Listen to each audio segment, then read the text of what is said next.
자, 이번 시간은 섹션 22번, 시트메탈 기본 형상과 플랜지 생성하는 방법을 살펴보도록 하겠습니다. 자, 그 첫 번째로 탭이란 명령에 대해서 알아보실 텐데, 자, 일단 제가 시트메탈 창을 하나 열었습니다. 자, 시트메탈 작업하시기 전에는 먼저 재질에 대한 설정을 먼저 하시는 게 좋을 것 같아요. 자, 어플리케이션 버튼 누르시고, 자, 프로퍼티즈에 매티리얼 테이블 들어갑니다. 재질에 대한 설정을 원하시는 대로 하시면 되겠고, 자, 게이지 탭을 보죠. 자, 기본 디폴트가 재질 두께 1mm, 밴드 말값 1mm, 릴리프에 대한 설정들 들어와 있는데, 이거 제가 원하는 대로 한번 바꿔보겠습니다. 두께는 3mm, 자, 밴드 알값은 2mm 주고요. 릴리프는 각각 1mm를 적용하겠습니다. 뉴트럴 팩터는 0.33 디폴트로 넘어가도록 하죠. 자, 이렇게 미리 설정을 해주시는 게, 나중에 편집하셔도 되겠지만, 미리 설정을 해주시는 게 아무래도 좀 더 좋지 않을까 생각이 들고요.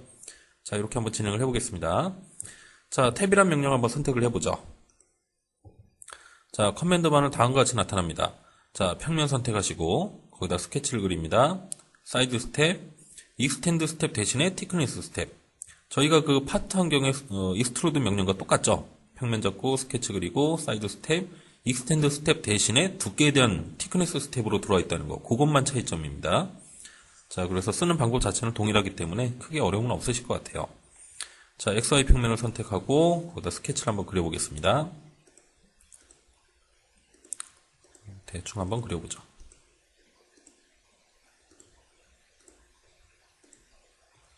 자, 이런 식으로 원하는 스케치를 그렸다. 다 되셨으면 체크.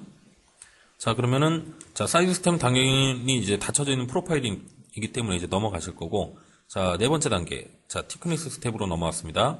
제가 아까 전에 재질 테이블에서 그 재질에 대한 두께 값을 3mm로 지정했기 때문에 3mm가 올라오죠. 원하신다면 여기서 변경을 하셔도 좋습니다. 난 1mm를 적용하겠다. 자, 1mm로 변경이 되죠. 자, 여기서도 변경이 되더라 보시면 되겠고요. 자, 형상을 위쪽으로 생성하겠습니다.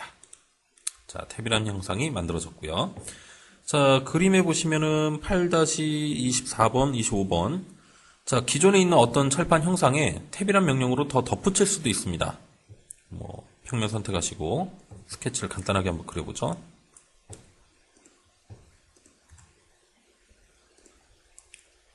자, 이런 식으로 스케치를 그렸다고 가정을 하면, 자, 열려져 있는 프로파일이니까 사이드 스텝을 물어보겠죠. 자, 안쪽으로 하겠다라고 하면, 자, 두께에 대한 설정은 굳이 필요 없죠. 같은 평면상에, 같은 면에 이제 철판 형상이 있기 때문에 거기다 덧붙이는 작업이기 때문에 네 번째 단계 물어보지 않고 바로 형상이 덧붙여지게 됩니다. 자, 그런 내용들을 보시면 되겠고요. 자, 그 다음에 그 아래쪽에 보시면 이제 팁이 하나 나와 있는데, 자, 요거는 내용 한번 읽어보시면 쉽게 이해는 되실 것 같아요. 근데 그림을 보시면 그림 8-26번, 27번을 볼 겁니다. 자, 8-26번 그림을 보시면 사각형 닫혀져 있는 프로파일 안쪽에 자, 원형 스케치를 또 그렸네요. 자, 닫혀져 있는 프로파일 안쪽에 닫혀져 있는 프로파일을 그리면 저희 파트 환경에서는 이런 걸 이제 불린 스케치라고 하죠. 그래서 스스로 얘가 영역을 인식하기 때문에 안쪽에 닫혀져 있는 프로파일이 있으면 거길 구멍으로 인식을 하게 됩니다. 하지만 시트메탈에서는 이런 불린 스케치가 적용이 안 됩니다. 그래서 이런 경우로 이제 스케치를 그리셨다면 그 오른쪽에 있는 것처럼 에러 메시지를 띄우게 돼요. 그래서 이런 경우는 이제 원을 같이 그리시면 안 되겠고, 자, 원 같은 경우는 나중에 컷아웃이라든가 이런 명령을 통해서 별도로 작업을 해주셔야 될 겁니다. 자, 그런 부분만 좀 주의하시면 될 것 같고요. 자, 그 다음에 이제 플랜지라는 명령을 한번 보시죠. 자, 플랜지는 기존의 형상 모서리를, 철판의 그 끝쪽 모서리를 선택해서 절곡된 부분을 이제 추가해주는 기능입니다. 자, 플랜지라는 명령을 선택하시면, 자, 다음과 같은 이제 커맨드 바가 나타나는데요. 일단 제일 앞에 옵션 한번 볼까요? 자, 옵션을 보시면 다음 같은 창이 나타나네요. 일단 밴드 알값. 제가 아까 전에 재질 테이블에서 밴드 알값 2mm를 적용을 했죠. 원하신다면 여기서 밴드 알값 다르게 지정하셔도 됩니다. 그 다음에 밴드 릴리프가 적용된다는 거. 그 다음에 코너 릴리프라는 게 또 여기서 설정이 됩니다. 자, 그 내용을 이제 차근차근 한번 보도록 하죠. 자, 그 다음에 이제 엣지 스텝. 자, 적용할 모서리를 선택하시면 됩니다. 자, 모서리를 선택하시면, 선택하실 때는 이제 위쪽이든 아래쪽이든 크게 상관없어요. 위쪽을 선택하시든 아래쪽을 선택하시든 올리고 내리고 하는데 전혀 지장이 없습니다. 자, 플랜지를 세우겠습니다. 위로 생성하셔도 되고 아래로 생성하셔도 되겠죠. 거리값도 입력이 됩니다. 50mm만큼 생성하겠다 라고 하면 50mm만큼의 형상이 만들어지겠죠. 자, 그런데 보시면, 자, 저는 모서리만 선택하고 바로 이제 위쪽으로 이제 생성을 했습니다. 자, 두 번째 단계 보시면 프로파일 스텝이라는 게 있죠. 제가 스케치를 따로 그리진 않았는데, 자, 모서리 선택하고 위쪽을 쭉 끌어올리자마자 솔리드 엣지는 알아서 이런 스케치를 만들어줍니다. 솔리드 엣지가 스케치는 자동으로 만들어준다라고 보시면 되겠고요. 필요에 따라서 사용자는 자, 스케치 수정 모드에 들어가서 이 스케치를 직접 편집하실 수가 있는 거죠. 각도를 변경한다든가 또는 거리값을 조정을 한다든가 또는 이 스케치 자체를 직접 편집하셔도 되겠죠. 자, 이렇게 수정을 한다든가 그럼 그렇게 변경한 내용이 바로 플랜지 형상에 반영이 됩니다. 그래서 솔리드 엣지는 모서리만 선택하고 쭉 끌어올려도 이런 스케치는 기본적으로 솔리드 엣지가 만들어주고요. 사용자는 필요에 따라서 그 스케치를 수정할 수는 있다. 예, 그렇게 보시면 되겠죠. 자, 그런 내용을 좀 보시면 될 것 같고, 자, 이 형상에서 좀 옵션을 좀 더 보도록 할게요. 자, 아까 전에 보셨던 것처럼, 자, 밴드 R값. 자, 현재 2mm로 적용되어 있습니다. 여기 안쪽에, 자, 절곡된 부분 안쪽에 라운드가 2mm다. 요거를 뭐 5mm 라운드를 적용하고 싶다라고 하시면, 자, 라운드가 5mm로 변경이 됩니다. 자, 해당 특정 부분에 대한 R값을 별도로 지정할 수가 있다라고 보시면 되겠고요. 자, 그 다음에 릴리프에 대한 부분도 있었죠. 자, 릴리프. 그것도 한번 예를 한번 들어보겠습니다. 여기다 한번 해볼까요? 자, 형상 전체 말고 일부분만 적용을 해보죠. 자, 지금 보시면은, 자, 중간에다 플랜지를 하나 추가를 했는데요. 거기 보시면 양쪽 끝에 릴리프가 적용이 되어 있습니다. 자, 그거에 대한 설정은, 자, 옵션에 가보시면, 자, 밴드 릴리프라고 있죠. 이걸 체크를 꺼주시면은 릴리프 적용이 안 되기 때문에 이렇게 찢어지면서 절곡한 형태가 적용이 됩니다. 이런 형태가 되면 아무래도 크랙이 가기 쉽기 때문에 가급적 릴리프를 추가해 주시는 게 좋겠고요. 자, 밴드 릴리프는 두 가지 타입이 있습니다. 자, 사각 타입, 네모나게 따줍니다. 그리고 또 하나는 라운드 타입, 여기를 둥글게 말아주죠. 자, 둥글게 자, 릴리프 처리를 해준다. 자, 두 가지 타입이 있고요. 자, 마찬가지로 기본 디폴트 값을 그대로 물고 옵니다. 자, 1mm로 설정이 되어 있는데 원하신다면 이 값을 변경하셔도 되겠죠. 난 3mm에 3mm를 주고 싶다. 릴리프 값이 커지게 되겠죠. 자, 이런 식으로 설정하실 수가 있고요. 아래쪽에 코너 릴리프는 좀 다르게 한번 예를 들어볼까요? 자, 여기다 플랜지를 또 추가해 보겠습니다. 하나 추가하고, 자, 하나를 더 추가해 보죠. 바깥쪽으로. 자, 반대쪽 모서리도 하나 추가를 하겠습니다. 여기 엔드포인트까지. 자세한 건 좀 이따 더 설명드릴 거고요. 자, 지금 보시면은 이쪽 플랜지가 작성되고 플랜지가 하나 더 있습니다. 그 다음에 마지막에 플랜지 작업하면서 코너가 이렇게 변경이 됐네요. 자, 마지막 플랜지 작업했던 거에 수정 모드 들어가시면, 자, 커맨드 바가 다시 뜹니다. 거기서 처음에 옵션 버튼 한번 눌러보죠. 자, 코너 릴리프. 두 개의 밴드가 만나는 코너 지점에 대한 릴리프 처리입니다. 코너 릴리프는 처리를 하는데 밴드된 부분에만 하겠다. 지금 옵션은 그렇게 처리가 되어 있죠. 그래서 두 개의 밴드가 만나는 밴드된 부분에만 릴리프 처리를 한다라고 보시면 되겠고요. 밴드 앤 페이스로 하시게 되면 밴드된 부분과 만나는 면까지, 자, 그 면까지 릴리프 처리를 같이 해줍니다. 자, 밴드된 부분과 만나는 릴리프 면을, 자, 측면까지 같이 처리를 해주는 거고요. 자, 여기는 아직 적용이 안 됐죠? 자, 옵션에서 밴드 앤 페이스 체인으로 하게 되면 그 면과 만나는 연결되어진 다른 모서리도 같이 적용이 됩니다. 그래서 이런 식으로 릴리프 처리를 할 수가 있다. 코너 부분에 밴드된 부분이 만나는 코너 지점에 대한 릴리프도 여기 옵션에서 제어가 된다라고 보시면 되겠습니다. 자, 그거에 대한 설명이 자, 그림 8-36번부터 38번까지 설명이 되어 있고요. 자, 그 다음에 플랜지 생성할 때 이제 인사이드, 아웃사이드, 자, 그런 설정들이 있어서 그것도 좀 설명드리도록 하겠습니다. 자, 여기다 이제 플랜지를 하나 더 추가를 해볼게요. 자, 플랜지. 자, 두 개의 모서리 중에 아무거나 선택하시면 되죠. 자, 모서리를 선택할 건데, 그때 서브 옵션에 보시면 세 가지 타입이 있습니다. 자, 선택한 모서리 안쪽으로 플랜지를 세우겠다. 바깥쪽으로 세우겠다. 라운드까지 적용해서 바깥쪽으로 적용하겠다. 세 가지 타입이 있습니다. 자, 지금 인사이드로 되어 있으니까 제가 선택한 모서리 안쪽으로 형상이 만들어지겠죠. 예, 이런 방식입니다. 안쪽으로 만들어지고요. 자, 만약에 얘를 아웃사이드로 하게 되면 형상이 바깥쪽으로 만들어지죠. 선택했던 모서리의 바깥쪽으로 플랜지가 생성된다. 자, 라운드까지 적용해서 바깥쪽으로 생성할 수도 있습니다.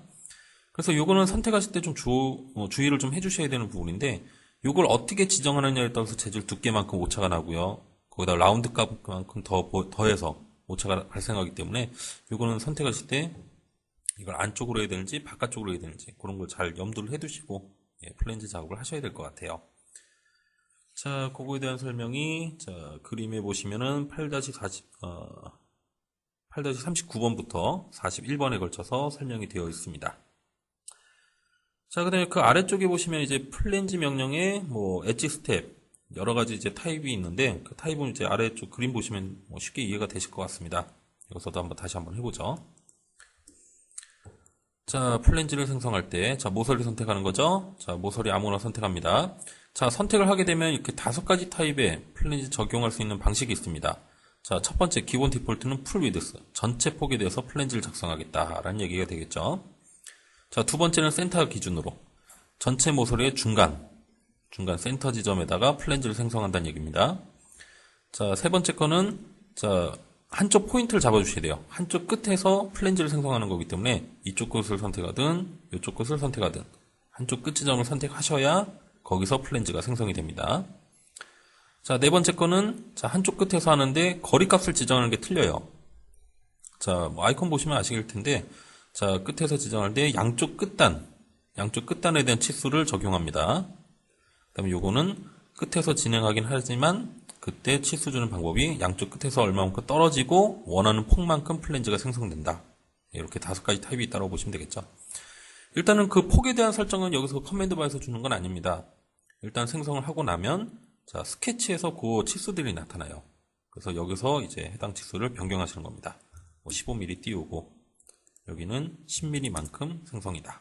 자, 이런 식으로 원하는 타입을 지정하시면 거기에 맞게끔 스케치가 만들어지고 치수가 부여된다. 그 치수를 사용자가 편집해서 적용할 수 있다라고 보시면 되겠습니다. 자, 그래서 그림에도 보시면 잘 설명이 되어 있는데요. 그림 8-43번부터 47번까지 그 설명이 나와 있으니까 그거 참고하시면 쉽게 이해가 되시리라 생각됩니다. 자, 그 다음에 한 가지 더 조심해서 보셔야 될 게 자, 치수 기입할 때 그 치수를 안쪽 기준으로 할 것이냐 바깥쪽 기준으로 할 것이냐 이거 상당히 중요합니다.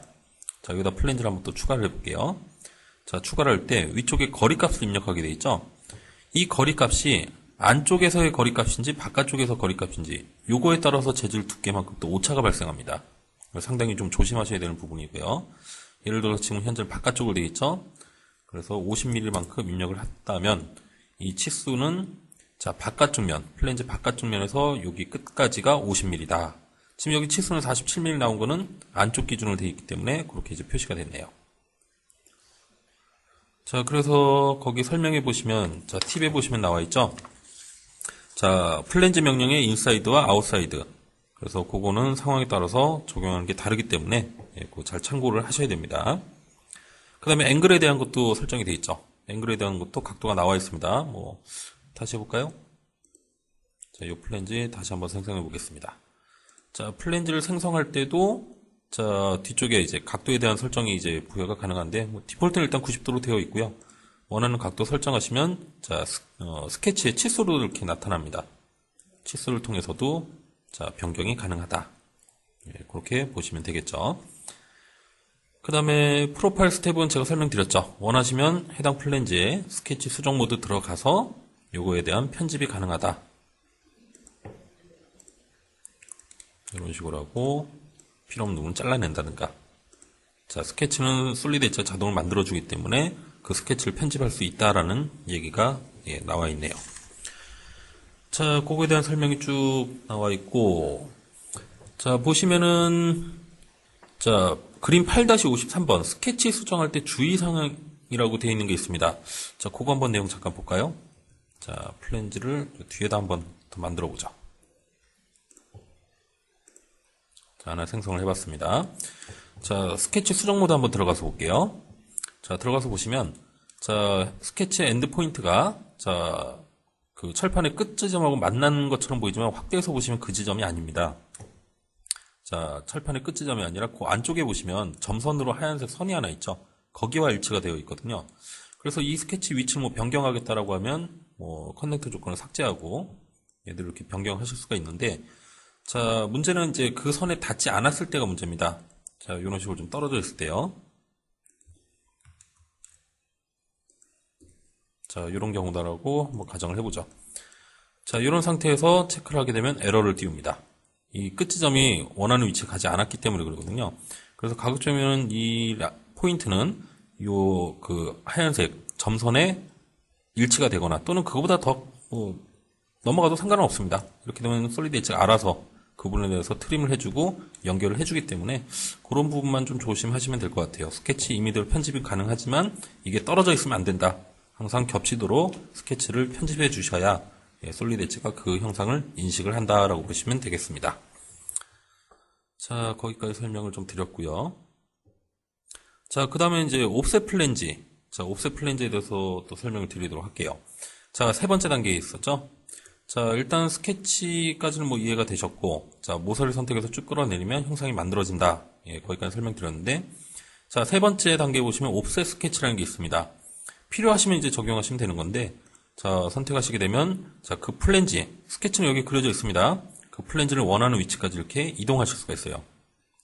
안쪽 또는 바깥쪽으로 원하는 거리만큼 이동할 수가 있다. 그래서 그게 옵셋이라는 명령이었고요. 자, 옵셋에서는 뭐 이렇게 적용했는데, 이거 원래대로 돌리고 싶다면은 가서, 자, 노 옵셋 해주시면 다시 원래대로 돌아옵니다. 편한 대로 적용하시면 되겠고요. 이때 또 서브 옵션에 보면 매치 페이스라고 하는 기능이 있어서 제가 요거는 별도 예제를 하나 더 열어서 한번 보도록 할게요. 자, 매치 페이스라는 예제 파일을 한번 열어보겠습니다. 자, 지금 보시면 여기 플랜지가 하나 생성이 되어 있는데 이 플랜지 면을 이 면과 동일하게 맞추고 싶은 거예요. 자, 이 플랜지 면에 수정 모드 들어갑니다. 자, 거기서 옵셋으로 거리를 조정할 수는 있겠죠? 자, 옵셋으로 거리 조정하는 거 말고 나는 매치 페이스, 어떤 특정 면에 일치를 시키겠다. 자, 매치 페이스로 자, 적용할 빨간색 면을 찍어주시면 그 면에 가서 붙게 됩니다. 이게 이제 매치 페이스라는 명령이고요. 자, 이때도 옵션에 따라서 안쪽으로 할 거냐, 바깥쪽으로 할 거냐, 라운드까지 적용해서 바깥쪽이냐. 자, 선택이 가능하겠죠. 자, 이런 식으로 적용하실 수가 있습니다. 자, 거기에 대한 설명이, 자, 그림 보시면은 8-56번, 예, 그 다음에 8-58번부터 60번까지 설명이 되어 있고요. 8-57번 같이 어떤 특정 평면에다가 매치 플레이트를 적용하셔도 됩니다. 매치 페이스를 적용하셔도 되는데, 그 경우를 한번 보죠. 잠깐 언두를 하고요. 자, 이 면에 바로 가서 붙는 게 아니라 이 면에서 10mm만큼 떨어진 지점까지만 적용하고 싶다라고 할 때 작업 평면을 하나 만드시면 됩니다. 자, 패러럴 플랜으로 자, 빨간색 면에서 제가 10mm만큼 띄워보죠. 자, 10mm만큼 떨어진 지점에 작업 평면이 하나 만들어졌죠. 자, 순서를 일단 좀 바꾸겠습니다. 수정을 하기 위해서 플랜지 5번 전에 만들어지도록 처리를 했고, 자, 플랜지 5번에 수정 모드 들어가서 자, 옵셋 스텝에서 자, 매치 페이스를 지정할 때 빨간색 면뿐만 아니라 이런 작업 평면도 선택이 된다. 예, 그렇게 보시면 되겠죠. 그래서 그 면까지 자, 매치 페이스가 적용이 됐고요. 필요하다면 언제든지 이 플랜에 대한 거리값을 조정하실 수가 있겠죠. 5mm로 변경하겠다. 예, 이런 식으로 수정도 가능합니다. 그래서 어떤 실제 솔리드 면뿐만 아니라 작업 평면, 예, 그런 면에도 매치 페이스가 적용이 된다라고 보시면 되겠고요. 자, 이렇게 해서 일단 탭이란 명령과 플랜지란 명령까지 살펴보셨습니다. 내용이 상당히 많기 때문에 여기서 일단 중간에 한번 끊고요. 그 다음은 또 다음 동영상에서 또 진행을 하도록 하겠습니다.